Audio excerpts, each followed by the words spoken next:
Hello friends, this is Dr. Tushar Bhosle, Assistant Professor of Animal Husbandry and Dairy Science. Currently, I am working as an Assistant Professor at Chhatrapati Shivaji Maharaj Krishi Vigyan Sankul Kashti, Malegaon, District Nashik. So, today's topic is classification of feeds and fodders. Classification of feeds and fodders. बहुत सारे ऐसे exam रहते हैं जिसमें इस topic पे question आता रहता है और बहुत इजी भी टॉपिक है. देर आर 4 क्लासेस, 4 क्लास है. कौन से roughages, concentrate, feed supplement and feed additives. तो इसी टॉपिक पे आज हम फोकस करेंगे. उसके बाद एक और इम्पॉर्टेंट पॉइंट इसी से रिलेटेड है, वो है फीडिंग स्टैंडर्ड्स. तो कौन से फीडिंग स्टैंडर्ड है ये भी हम इस टॉपिक में आज देखेंगे. तो देर आर 4 क्लासेस मेन. यहाँ पे आप देख सकते हो कि मेन क्लासेस कौन से 4 मेन क्लास है. एक है रफेजेस, जिसमें इसकी डेफिनेशन भी यहाँ पे शॉर्ट में दे रखी है कि जिस फीड मटेरियल में more than 18% crude fibre and less than 60% total digestible nutrient जो इसका कॉम्पोजिशन है उसमें होता है, उसको हम बोलते हैं रफेजेस. रफेजेस आपण कशाला म्हणलं पाहिजे, ज्याच्यामध्ये 18% जास्त क्रूड फायबर आणि जे टोटल डायजेस्टिबल न्यूट्रिएंट आहे ते 60% कमी. दूसरा टाइप है कॉन्सनट्रेट. कॉन्सनट्रेट में क्या बोलते हैं उसको, जिसमें इसके एकदम उल्टा इसका डेफिनेशन है, जिसमें लेस देन 18% क्रूड फाइबर, जो फाइबर डाइजेस्टिबिलिटी के लिए हार्ड रहता है थोड़ा, उसका डाइजेस्टिबिलिटी एनिमल के पेट में कम रहता है, उसको हम बोलते हैं क्रूड फाइबर. तो ऐसे क्रूड फाइबर का जो कॉन्सेंट्रेशन है, उसमें कंपोजिशन है, वो कितना रहता है 18% से कम और more than 60% total digestible nutrient. इसको थोड़ा मैं जूम करता हूँ, 1 मिनट. हाँ, ये देख सकते हो आप यहाँ पे जो कॉन्सेंट्रेट है, less than 18% crude fibre and more than 60% total digestible nutrient. तो इसमें क्या क्या आता है, हाई एनर्जी है, न्यूट्रिएंट डेंस है, क्योंकि कंडेंस फॉर्म में वहाँ पे न्यूट्रिएंट एडजस्ट किए हुए. फिर उसके example groundnut cake, several cakes, cotton seed cake, ज्याला आपण मराठीमध्ये सरकी पेंड म्हणतो, हे लक्षात ठेवा. कॉन्सन्ट्रेटमध्ये काय सरकी पेंड आहे, सीसॅमम सीड केक आहे, क्रश्ड ग्रेन्स, वेगवेगळे खुराक ज्याला खाद्य पेंड वगैरे आपण म्हणतो, हे सगळे कशामध्ये येतात, कॉन्सन्ट्रेटमध्ये. त्यानंतर तिसरा टाइप आहे फीड सप्लीमेंट. सप्लीमेंट जिसको बोलते हैं हम, those feed nutrients already present in feed. नीट आहे, दोज फीड सप्लीमेंट और nutrient already present in basal feed but in insufficient quantity. म्हणजे असे काही न्यूट्रिएंट जे पहिल्यांदा आपल्या फीडमध्ये किंवा अगोदरच आहारामध्ये त्याचा समावेश आहे. For example protein, fat, mineral हे आपल्या आहारामध्ये आहेत, पण त्याची क्वांटिटी कमी अधिक असू शकते. आणि अशी कमी अधिक क्वांटिटी फुलफिल करण्यासाठी ऐसी जो क्वांटिटी रहती है उसको कम ज़्यादा होने के कारण उसको मेंटेन करने के लिए जो भी फीड मटेरियल हम बाहर से उसमें ऐड करते हैं उसको हम बोलते हैं feed supplement. For example protein supplement, vitamin supplement, mineral supplement, ये उसके एग्जांपल यहाँ पे दिए.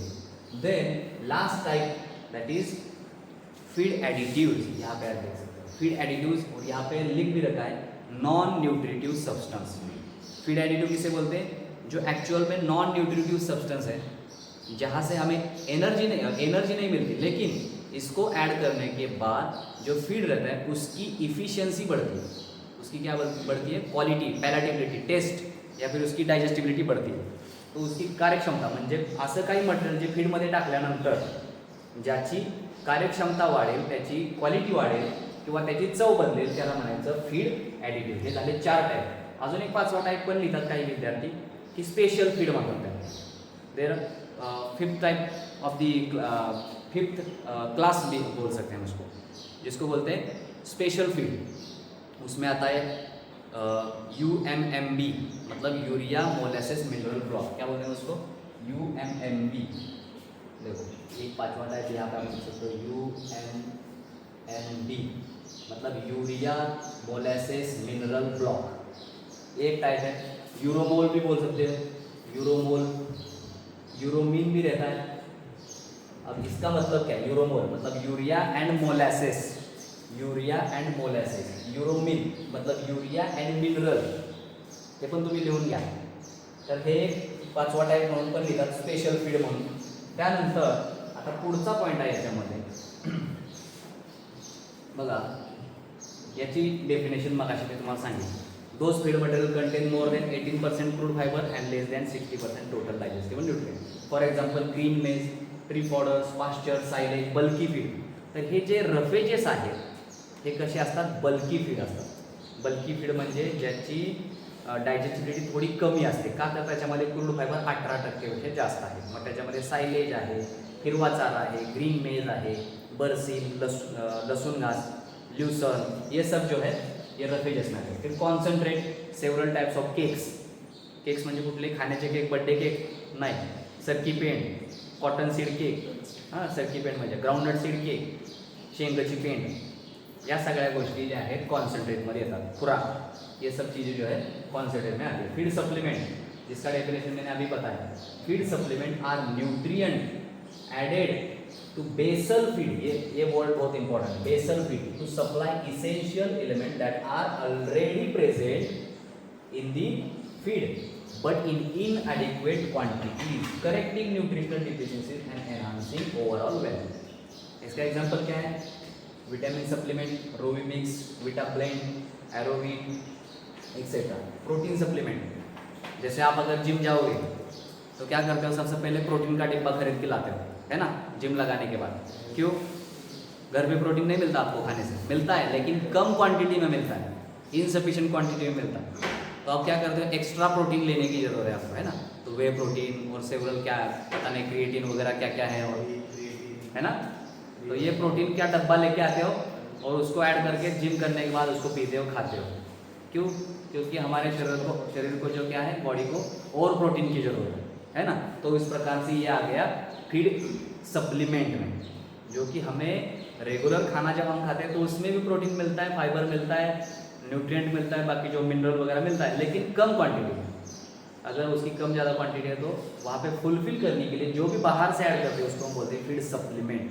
और फीड एडिटिव्स, फीड एडिटिव मतलब नॉन न्यूट्रिटिव सब्सटेंस. ये एक न्यूट्रिएंट नहीं है, न्यूट्रिएंट को छोड़ के लास्ट एक पार्ट है जो नॉन न्यूट्रिटिव सब्सटेंस है. उसको हम अगर बेसल फीड में, अगर हमारे खाने में या फिर एनिमल के फीड में हम इसको ऐड करेंगे तो क्या होगा, उसकी पैलेटेबिलिटी बढ़ेगी या फिर उसकी डाइजेस्टिबिलिटी बढ़ सकती है, उसका टेस्ट चेंज हो सकता है, उसकी प्रिजर्विंग एबिलिटी भी बढ़ सकती है. मतलब ज़्यादा दिन तक हम उसको स्टोर करके रख सकते हैं. उसमें क्या क्या आता है, एग्जांपल एंटीबायोटिक्स, लिख लो आप इसको, एंटीबायोटिक. फिर क्या है उसमें, hormones, enzymes, thyroproteins, probiotics, biostimulators, then antioxidant, mould inhibitors, colouring agent, pigment, enzymes, ये सब इसमें आते हैं. इसमें फीड एडिटिव. इस प्रकार से ये हो गए, इसके 4 टाइप्स हो गए. इसके classification of feed and fodder के इसके 4 टाइप हो गए. कौन से, पहला टाइप कौन सा है, रफेजेस. दूसरा कॉन्सेंट्रेट, हाँ जोर से बोलो, कॉन्सेंट्रेट. तीसरा कौन सा है, फीड सप्लीमेंट, हाँ फीड सप्लीमेंट. चौथा फीड एडिटिव. इसको ठीक से याद कर लो, एग्जाम्पल सही डेफिनेशन के साथ, ताकि एग्जाम में इसको लिख पाओ, ठीक है ना. देन इसी topic is feeding standard and their principles.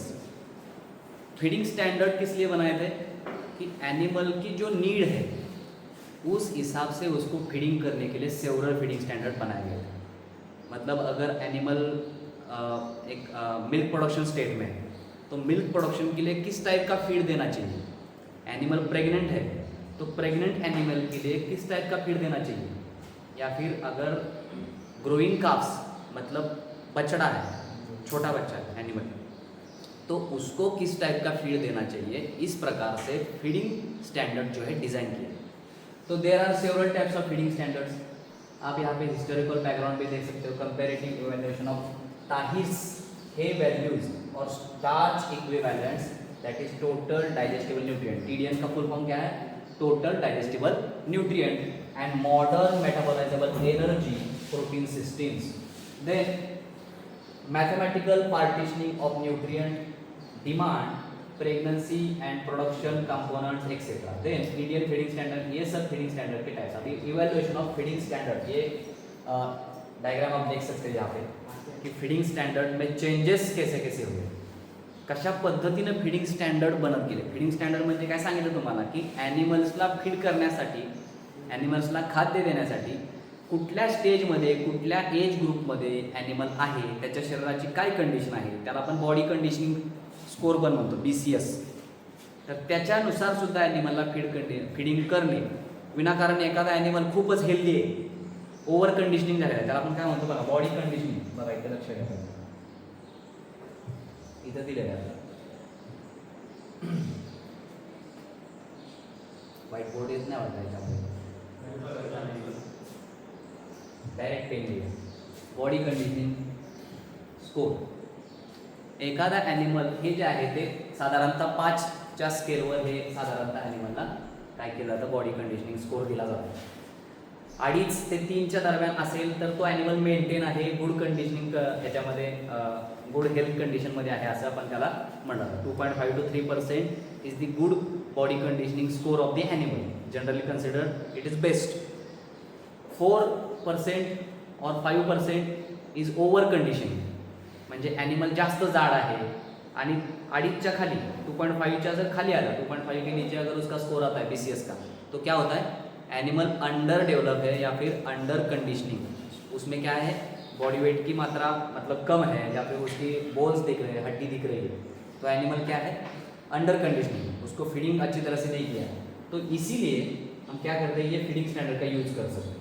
उसमें देखो पहला क्या दिया है, हे इक्विवेलेंट. एक सबसे पहला जो बनाया गया एक फीडिंग स्टैंडर्ड है, किसने बनाया, हे इक्विवेलेंट. ये बनाया था अल्ब्रिच ताहिर, एक साइंटिस्ट का नेम है अल्ब्रिच ताहिर, उसका नाम आप लिख सकते हो. इन्होंने क्या किया था, feed compared with standard good hay. Good hay अच्छे क्वालिटी का जो घास रहता है, हे मतलब क्या, एक सुखाया हुआ घास, जैसे उसको बनाते हैं हम क्लोवर. क्लोवर मतलब बरसीम, लूसन, इस टाइप के ग्रास को हम क्या बोलते हैं, क्लोवर लीफ, क्लोवर ग्रास भी बोलते हैं. तो feed compared with standard good quality hay, ये जो ताहिर का फीडिंग स्टैंडर्ड था, ये एक गुड क्वालिटी के हे से कंपेयर करके बनाया था. Based on animal performance, appearance, milk yield, work output, no chemical analysis. उसमें किसी भी प्रकार का केमिकल एनालिसिस, प्रॉक्सिमेट एनालिसिस किया नहीं था. उसी बेस पे एकदम सिंपल टाइप पे ये फीडिंग स्टैंडर्ड बनाया था, क्योंकि बहुत पुराने समय में बना था इसलिए. देन के की फीचर्स क्या थे इसके, बहुत ही simple, practical, limitation, subjective and inconsistent and legacy. First attempt to qualify feed value. इन्होंने क्या किया था, फर्स्ट अटेम्प्ट कब बनाया था, 18th सेंचुरी में बनाया था. उसके बाद ऑस्कर केलनर नाम के एक साइंटिस्ट है, क्या नाम है इनका, आप लिख लो, ऑस्कर केलनर. इन्होंने जो फीडिंग स्टैंडर्ड बनाया वो भी स्टार्च इक्विवेलेंट. स्टार्च कहा जाता है, ग्रेन्स में स्टार्च होता है. ग्रेन मतलब क्या, मेज, मका, गहू, याच्यामध्ये स्टार्च असतं. इस स्टार्च के बेस पे उन्होंने क्या किया था, फीडिंग स्टैंडर्ड बनाया. तो इसको हम स्टार्च इक्विवेलेंट भी बोलते हैं. स्टार्च इक्विवेलेंट जो बनाया था ऑस्कर केलनर, ओ केलनर भी बोलते हैं उसको, जो बनाया था 1880 to 1890 सेंचुरी के उस टाइम में बनाया था उन्होंने. Feed expressed in terms of starch equivalent, measured energy by एक respiration calorimetry, that is heat production. For example 1 kg of starch is equal to 1 kg of starch is equal to 1 starch equivalent. 1 kg starch की value उन्होंने क्या बनाया था unit इसके लिए, SE. एक starch equivalent के हिसाब से उन्होंने यूनिट बनाया था, SE. हे असंच लिहिलं जातं, 1 kg स्टार्च, प्युअर स्टार्च. कशा पद्धतीनं, एक स्टार्च इक्विवेलेंट. त्याचे की फीचर्स काय होते, first scientific measurement, type feeding standard prepared by Oscar Kellner. Question येऊ शकतो. देन लिमिटेशन क्या, expensive, complex apparatus, legacy, laid foundation of energy concept. इन्होंने सबसे पहले एनर्जी कंसेप्ट की जो स्टोन है या फिर जो शुरुआत इन्होंने की ऑस्कर केलनर. उसके बाद TDN, टोटल डाइजेस्टिबल न्यूट्रिएंट, मैंने पहले भी बताया TDN का फुल फॉर्म क्या है, टोटल डाइजेस्टिबल न्यूट्रिएंट. और DCP का डाइजेस्टिबल क्रूड प्रोटीन, लिख लो, डाइजेस्टिबल क्रूड प्रोटीन. तो ये जो है आर्म्सबी नेट एनर्जी, आर्म्सबी साइंटिस्ट का नाम है, मॉरिसन एंड आर्म्सबी, इन्होंने क्या किया, एक अलग टाइप का फीडिंग स्टैंडर्ड बनाया।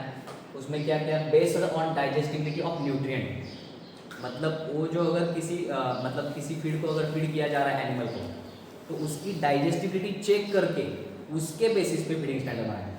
फिर TDN total digestive nutrient introduced, Armsby net energy system develop, net energy for lactation maintenance fattening. Energy measuring की जो सिस्टम है, gross energy, digestible energy, metabolisable energy, then net energy, ये एक energy का chart है, मैं आपको पढ़ाऊंगा वो भी एनर्जी मेजरमेंट का चार्ट। उस बेसिस पे मॉरिसन और आर्म्सबी इन दोनों ने क्या किया, फीडिंग स्टैंडर्ड बनाया। देन ICR का मॉडर्न सिस्टम अभी जो है ICR फीडिंग स्टैंडर्ड जो हम यूज करते हैं इंडिया में, ये किस पे बेस्ड है, it's a kind of modified Morrison feeding standard. ICR का जो फीडिंग स्टैंडर्ड है उसमें क्या है, uses factorial approach, nutrient requirement consider, animal factor, environment, production level, dynamic prediction model, precision nutrition, एक मोर स्पेसिफिक स्टैंडर्ड, एक पूरी तरह से साइंटिफिक मेथड पे base, total digestive nutrient, digestibility, digestible crude protein, DCP TDN उसमें involve किया है। Then उसमें क्या और इन्वॉल्व किया ICR के फीडिंग स्टैंडर्ड में, प्रोडक्शन स्टेज, मतलब लैक्टेशन स्टेज, ड्राई स्टेज, या फिर प्रेग्नेंट स्टेज, ग्रोथ स्टेज, ये सब स्टेज को कंसीडर करके वहाँ पे एक बहुत ही बढ़िया फीडिंग स्टैंडर्ड बनाया ICR। फिर उसको हम यहाँ पे देखेंगे। और देखो अभी थोड़ा डिटेल में जाते हैं ना, ताहिर का फीडिंग स्टैंडर्ड 1809 में बनाया, formulated by Albrecht Thaer, Germany के साइंटिस्ट थे। उन्होंने क्या किया, this was the first systematic attempt to evaluate feed. Meadow hay, यहाँ पे आप देख सकते हो, मिडो हे मतलब एक हे का टाइप है, was chosen as standard unit 100 pounds. Foreign country में केजी का यूनिट नहीं है, वहाँ पे क्या यूनिट है, पॉन्ड्स, ये यूनिट है ना। Then and allow other feed were given to imperial value relative to 91 pound of clover hay और 200 pounds of straw were considered equivalent to 100 pounds of meadow hay. मतलब उन्होंने बेसिक क्या रखा, सबसे पहले मिडो हे को बेसिक किया, बेस, और उससे कंपेयर किया, किसको कंपेयर किया, स्टार्च या फिर क्लोवर हे को उसके साथ कंपेयर किया। जो हे बेस है उनका स्टैंडर्ड है, मैंने पहले भी आपको इमेज में दिखाया था। हे बेस पे स्टैंडर्ड किसका है, ताहिर का फीडिंग स्टैंडर्ड। कब बनाया, 1809 में बनाया। देन केलनर, ऑस्कर केलनर, इनका जो फीडिंग स्टैंडर्ड ऑस्कर केलनर था, जो स्टार्च इक्विवेलेंट बेस सिस्टम पे बना है ना। स्टार्च इक्विवेलेंट, स्टार्च कहाँ पे मिलता है हमें, ग्रेन्स में मिलता है। फॉर एग्जांपल मेज, व्हीट, ये जो सब ग्रेन्स के टाइप है उसमें क्या मिलता है, स्टार्च मिलता है, जो कि 1905 में बनाया था, develop by Oscar Kellner using respiration chamber. ये बहुत इंपॉर्टेंट वर्ड है, रेस्पिरेशन चेम्बर। एक पूरी तरह से कंट्रोल्ड क्लाइमेट वाली एक मान के चलो छोटी रूम रहती है, उस रूम में एनिमल को डाल दिया जाता है ताकि उसके पूरे एक्टिविटी को काउंट किया जाता है, उसके मतलब वो कितना ऑक्सीजन इनटेक कर रहा है या फिर कार्बन डाइऑक्साइड छोड़ रहा है, मीथेन गैस जो है इमिट कर रहा है, ये सब जो है वहाँ पे उस चेम्बर में मेजर किया जाता है। उसको हम बोलते हैं रेस्पिरेशन चेम्बर, है ना, समझ में आ रहा है ना, रेस्पिरेशन चेम्बर। और उस रेस्पिरेशन चेम्बर का यूज करके यहाँ पे क्या किया, एक ऑस्कर केलनर नाम के साइंटिस्ट ने एक starch equivalent based type feeding standard को बनाया। उसमें क्या किया, starch equivalent is defined as number of pound of pure starch that produces same amount of fat deposition in the animal body as 100 pound of a given feed stuff. उसके साथ fat deposition को वहाँ पे उन्होंने क्या किया, same amount of fat deposition in the animal body as 100 pound as given feed stuff, उसके साथ कंपेयर करके स्टार्च इक्विवेलेंट को वहाँ पे उन्होंने एक फीडिंग स्टैंडर्ड बनाया। Then Morrison's digestible total digestible nutrient system, Morrison's feeding standard, उसने क्या किया, compiled bye F.B. Morrison, scientist का नाम है यहाँ पे F.B. मॉरिसन। इसको हम याद करेंगे क्योंकि ICR का जो फीडिंग स्टैंडर्ड है एक मॉडिफाइड इसी का वर्जन है। Then United States, this system was used as a compilation of digestibility data to state livestock requirement in terms of total digestible nutrient and digestible protein, that is DCP/TDN, rendering it highly practical for field formulation. एक और modern और scientific method पे based Morrison ने feeding standard बनाया। कब बनाया? 1915 to 1956 के दरम्यान उन्होंने बनाया। फिर मॉडर्न फैक्टोरियल सिस्टम आई उसमें, मॉडर्न फैक्टोरियल सिस्टम जिसमें ICR है या ना ARC पण है, ARC भी है वहाँ पे। Current framework utilise a dynamic factorial approach to determine nutrient feeds explicitly separating requirement into maintenance, ये वर्ड बहुत इंपॉर्टेंट है, maintenance, growth, pregnancy, production, lick loss, lactation, wool using metabolisable और net nutrient value, metabolisable energy और net energy के basis पे वहाँ पे feeding किया जाता है। जैसे कि मेंटेनेंस, ग्रोथ, प्रेगनेंसी और प्रोडक्शन, ये जो 4 स्टेज है उसके हिसाब से अलग से एनिमल को फीडिंग किया जा रहा होगा ताकि फीड मटेरियल जो है वेस्ट ना हो, प्रिसाइजली एनिमल को हम वहाँ पे क्या कर सके, फीड कर सके। यहाँ पे आप देख सकते हो ये टेबल बहुत इंपॉर्टेंट है। क्या किया इसमें? फीडिंग स्टैंडर्ड को डिवाइड किया, comparative type feeding standard, productive type feeding standard and digestible nutrient type feeding standard. इसको लिख लो, 3 टाइप बहुत इंपॉर्टेंट है, कंपैरेटिव, प्रोडक्टिव और डाइजेस्टिबल न्यूट्रिएंट, इसको लिख लो। इसमें कौन सा आता है?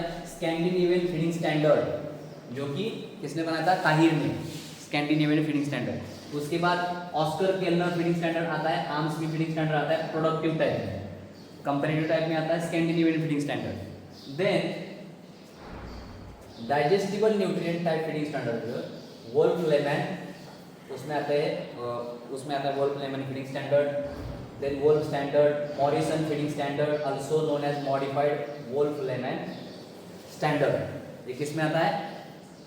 ये digestible nutrient type feeding standard में ये 2 फीडिंग स्टैंडर्ड इसमें आते हैं, 3 फीडिंग स्टैंडर्ड, वोल्फ का, वोल्फ लेमन का और मॉरिसन फीडिंग स्टैंडर्ड का। इसी पे जो बेस है ICR का, लगभग फीडिंग स्टैंडर्ड इसी पे बेस है, जो कि मोर साइंटिफिक है। देन और हम इसमें देखेंगे डिटेल में टोटल डेली रिक्वायरमेंट को मतलब वहाँ पे काउंट करते हैं। मेंटेनेंस टाइप रेशन जो रहता है, मेंटेनेंस टाइप का रेशन किसे बोलते हैं हम? मतलब एनिमल को खाली जीवित रहने के लिए किसी भी प्रकार का काम या फिर प्रोडक्शन उसमें नहीं चल रहा है। फॉर एक्झाम्पल, तुम्ही दिवसभर फक्त बसून आहे दिवसभर घरी, लक्ष द्या, आणि तुम्हाला काहीच काम नाही, जास्त भूक लागेल का? नाही लागणार, पण एका दिवशी भरपूर काम केलं, फॉर एक्झाम्पल कॉलेजला त्या दिवशी आपण भरपूर काम केलं, त्या दिवशी घरी गेल्यानंतर तुम्हाला कंटाळा पण आला असेल, भूक पण लागली असेल, भरपूर लागली होती ना, का तर एनर्जी आपली त्या ठिकाणी खर्च आहे। तसं मेंटेनन्स म्हणजे काय असं समजून घ्या की तुम्ही नुसतं बसून आहे, काही काम नाही, कुठल्याही प्रकारचा शरीराला सुद्धा आजार नाही, एकदम हेल्दी स्टेट, व्यवस्थित निवांत बसून आहे, त्यावेळेला फक्त तुमच्या रेस्पिरेशनसाठी म्हणजे श्वास घेण्यासाठी सोडण्यासाठी जी एनर्जी लागली, नॉर्मल हालचाल करण्यासाठी, पूरक हालचाली करण्यासाठी जी एनर्जी खर्च झाली, त्या एनर्जीला त्यावेळेस जेवढं आपल्याला खाद्य लागतं त्याला म्हणायचं मेंटेनन्स टाईप। म्हणजे काय? नॉट गेनिंग नॉर लुझिंग, म्हणजे तुमचं वजन वाढणार पण नाही आणि कमी सुद्धा होणार नाही, मेंटेन राहणार।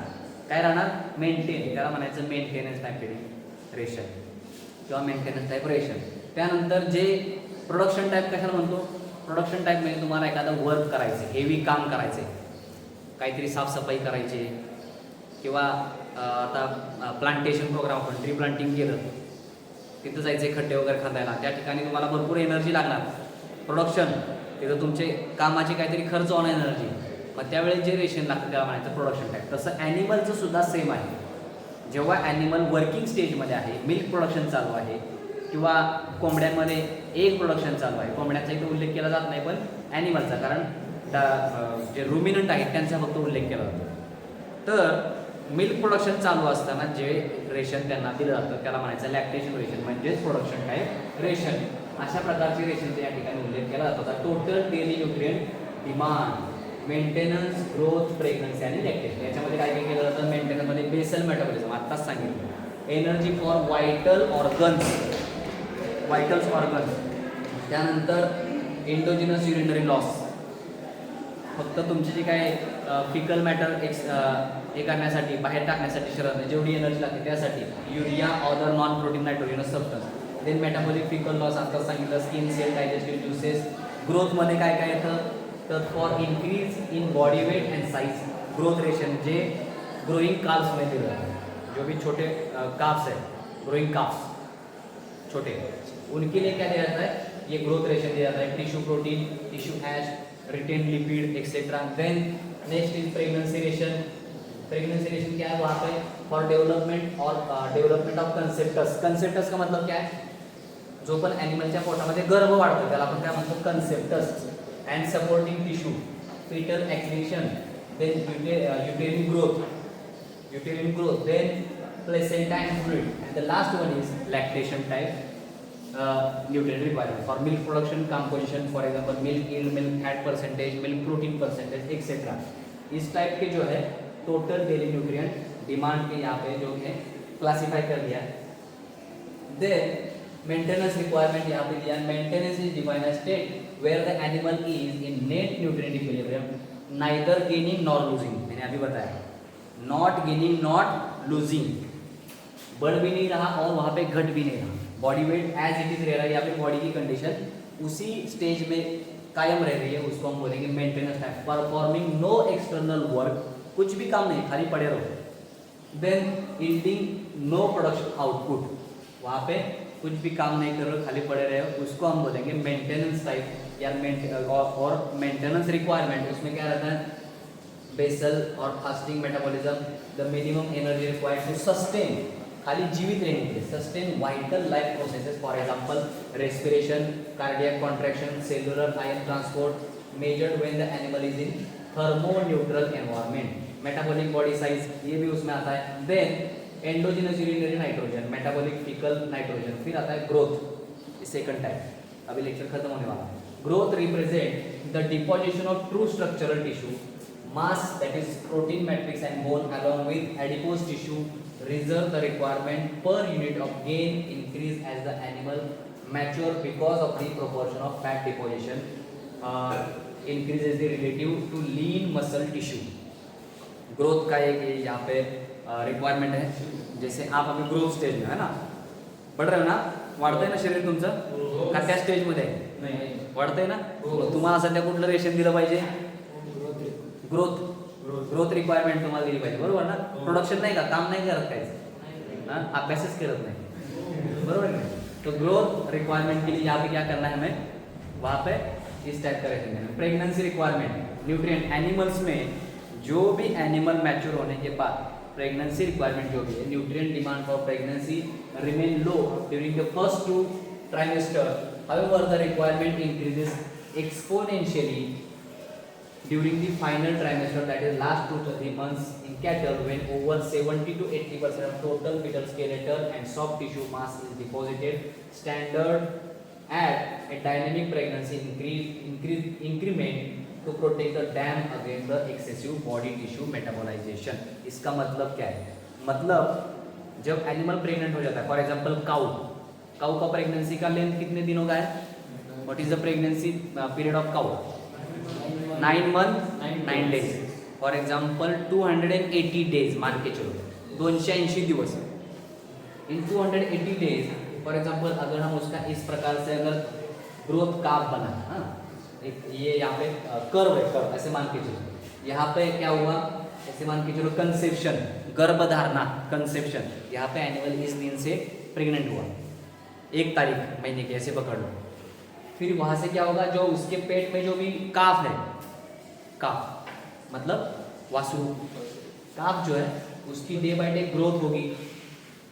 तो पहले शुरुआत एक मिनट, मैं जरा इसको क्या करता हूँ, थोड़ा एक्सटेंड करके बनाऊंगा, ऐसे बनाऊंगा, ऐसे बनाऊंगा इसको. तो यहाँ पे क्या है, इसका ग्रोथ जो है बॉडी वेट धीरे धीरे वहाँ पे जो यूटेरिन ग्रोथ हो रही है, बढ़ रहा है. फिर जो लास्ट का जो वहाँ पे जो ट्राइमेस्टर रहता है, लास्ट ट्राइमेस्टर मतलब लास्ट के 2 से 3 महीने प्रेगनेंसी कंप्लीट होने के बाद, जब एनिमल 6-7 मंथ में पहुँच जाता है, 7 मंथ से लेके 9 मंथ तक, 7, 8, 9, इन महीने में, ये 3 महीने में क्या होता है, एनिमल की जो ग्रोथ रहती है फीटस की, वो सबसे ज़्यादा होती है.